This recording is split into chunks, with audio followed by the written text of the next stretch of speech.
Hello everyone, my name is Natalie Ledwell and this is The Inspiration Show. Today on the show I'm talking to my very good friend Mr. Barnet Bain. How are you, Barnet? Oh, I'm so great. And it's fabulous to be here with you.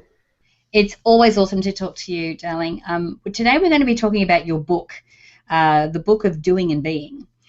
Yeah. And so I'm really looking forward to getting into this because it's actually the title is not what I thought. I'm thinking, okay, so we have to be a certain person, and this is what we talk a lot about in our message. But what you're really talking about is tapping into our creativity. Absolutely. I mean, I'm interested in creativity. I've been a creative person for my entire life. I've spent my entire adult life exploring creativity and being explored by creativity. And I realized that we are all always creative all the time. And at the same time, we don't understand that all of our thoughts and choices are creative acts, and our decisions and our states, they're creative acts.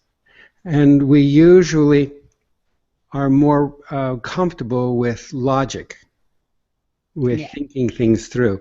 And that's a creative act, but it's only one of a whole menu of creative acts. And using our logic, that's been miraculous, isn't it? It's gotten us into the place that we are now, which is fantastic and beautiful and wonderful. But increasingly, it's obvious to us that it will not get us too much farther beyond where we are now. We're going to have to discover more of our inherent, our birthright of creative gifts in order to move beyond where we are now. Everything channeled, shoehorned into logic and reason, that taps out. And so that's why I wrote the book. Right. So you haven't just written the book, which is obviously a creative act within itself, but you have also been the creator of incredible movies like What Dreams May Come, which is one of my top 5 movies, and The Celestine Prophecy and a whole bunch of other movies as well. So when we talk about logic, I would think that logic is the enemy of creativity. Now, I used to always say, look, I don't have a creative bone in my body, which of course I've stopped saying because as soon as I did that, I actually opened up a portal of creativity. So is everybody creative, and is logic, an enemy of that? It's not an enemy of it, it's the handmaiden of it. Right. Logic is one of the colors in this toolkit that we have. But look, here's a simple way to frame what the toolkit is. So we have this incredible, fabulous, miraculous, magical, spiritual brain. And it's in 3 parts. We have the fight or flight piece, and then we have a limbic brain, and then we have the frontal cortex. But what happens is we, as very small people, we go from fight or flight very quickly as the frontal cortex becomes more and more active. We bounce straight to there, and we bypass largely the limbic brain, and that's because we receive less attunement as small children than we would like. Emotional attunement, that's the brain that is not processing anything through logic and reason. It doesn't understand logic and reason. Excuse me. Good thing I have my super professional mic. Yeah. Bless you. Thank you. That brain takes all processing only through the viscera, through the stuff, the matter of life. That's the brain that connects, that falls in love, that is happy. That's the one that makes community. That's the one that feels emotion, that feels cared for. And it does not work in logic and reason. And these brains don't speak the same language.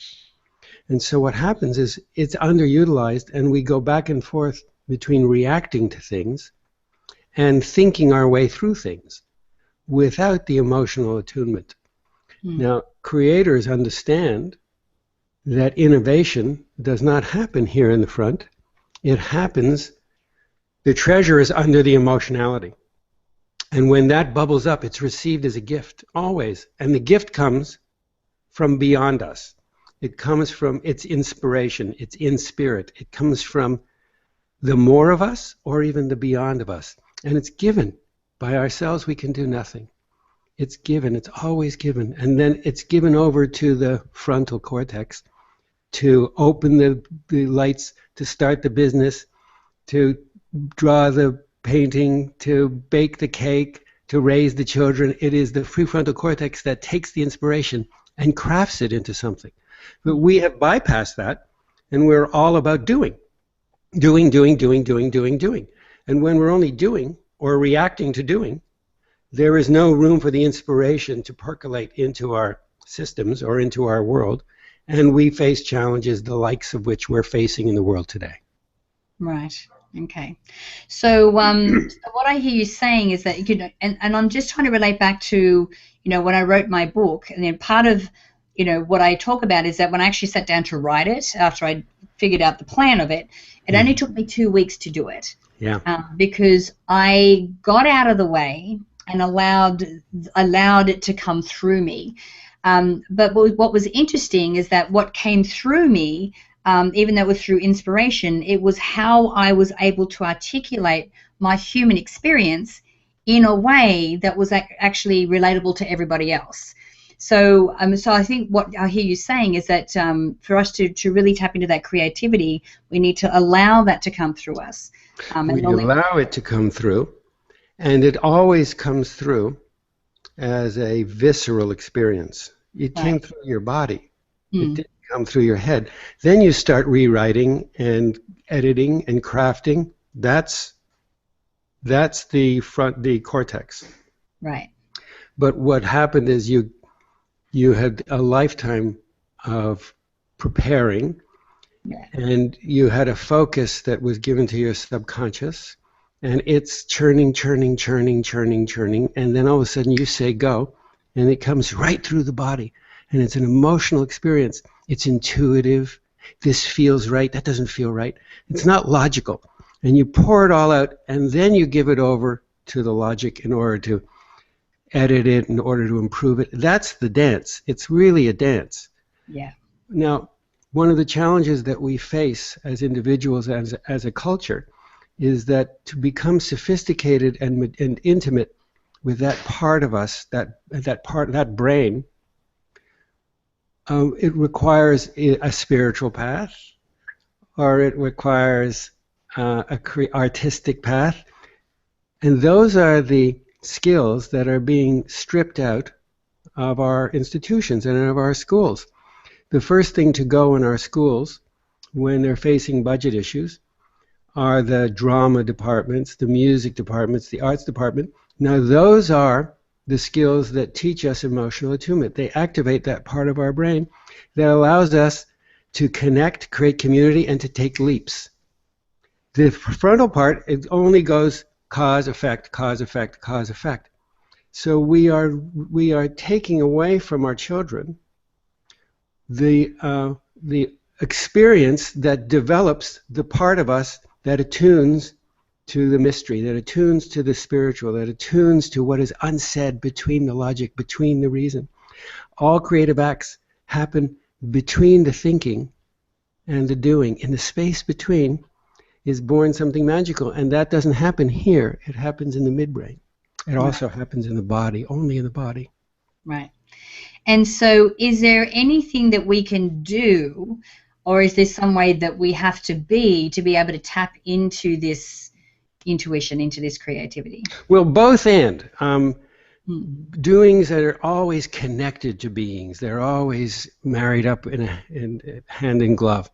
And so there are certain practices that we can do. We can make a practice that begins to develop an intimacy with other parts of ourselves, other intelligences beyond the beautiful intelligence of logic and reason. There are so many other intelligences. You know, the poet said, I contain multitudes, Whitman I think it was. So I have a higher consciousness, I have a subconsciousness, I have a spiritual consciousness, I have an animal, a vegetable, a mineral, parallel lives, non-dual lives. I mean, there are so many somatic and musical and arithmetic, a body into it. There's so many intelligences, and they are all present in us. And we are trained by our culture to only validate thinking logically and reasonably. And so we can enjoy practices. we can enjoy certain practices that, oh, what a beauty dog. Hi, puppy. Hi, puppy. So there are all sorts of practices that we can turn to that will that help us remember, put back together Humpty Dumpty in a way that we become whole beings and not just doings. So one of those practices is to create new brain patterns. Right. Brand new brain patterns. So we have things like paradox. And what is paradox? You know, it just seems like two unlike things that you can't put together. But when we put them together, it causes our wiring and firing to be absolutely virgin. So if you imagine now, if I say, well, Natalie, think about the beautiful, soft, warm muzzle of a horse. You can feel its beautiful hot breath in the palm of your hand as you stroke it. Mm-hmm. At the same time, think about fingernails coming down a blackboard. At the same time. That's hard to do. It is, but you can do it. I mean, there are ways that we do it automatically every day.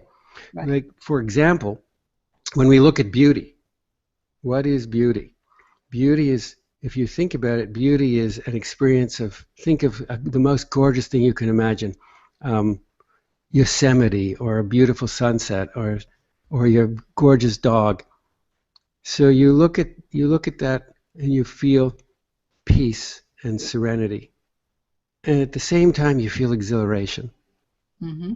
When exhilaration and serenity occur simultaneously, we are experiencing something we call beauty. Right. These are paradoxical, complex cocktails of emotion. We shake them up and we drink them and we just top up with life. And we can learn how to make these cocktails for ourselves when we start to do things like paradox intentionally. We are creating neural pathways that are brand new, and if you build them, they find a way to become useful. We always find ways to become useful, so we're laying the ground for innovation.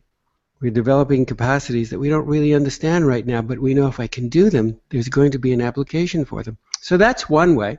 There's so many different ways. Another really fun way is, imagine that you want to write a blog or you want to write a book and you're a little bit stumped on what to do or what your process is or what you're going to write about. So you go arbitrary. I go very arbitrary. I think, well, what's the fourth or the fifth word? I'm going to crack open a magazine and to the fourth page or the fifth page of the fourth chapter, the fourth paragraph, what's the fourth word in? And then I'll go to Craigslist, and what is the fourth thing down on the fourth column? What's the service? Oh, it's roto-rootering, or it's window repair. And then I'll look out the window of my house and I'll say, what's the first 5 things that are orange or blue or orange? So is it traffic cone, the orange on the tree? And I just make note of those things. So I have orange on a tree, I have roto-rooter, I have maybe the fourth picture I see on Huffington Post is, it's Natalie Ledwell or Marianne Williamson, one of my friends. And my idea as a creator is to take these arbitrary, unlike things and find how they connect. Mm-hmm. And you just prime the pump. What is the connection there? And you just start priming the pump. Once the pump starts being primed, it's really easy to direct that energy over and use it for the project that you have in mind. And very often, it does it by itself. All of a sudden, it starts unfolding in ways that are actually right on point. So there's all kinds of ways, and the book has more than 40 different kinds of exercises and techniques to prime the pump of your creativity. And look, the bottom line here is that creativity is love's work. And the more that we begin to become conscious about our creativity, we are very, very deeply focusing in on our spiritual path. They are one and the same. Spirituality and creativity done with consciousness, it makes creativity an accelerated path. Yeah, absolutely. Darling, thank you so much for joining us today. At that time has gone very quickly. I know. So where can we send people if they want to get their hands on the book? And I encourage everyone who's watching this show to purchase Barnet's book, especially if you're looking to build your creativity muscle. Especially if you feel like you have a song or a book or a blog or anything inside of you. Or a relationship.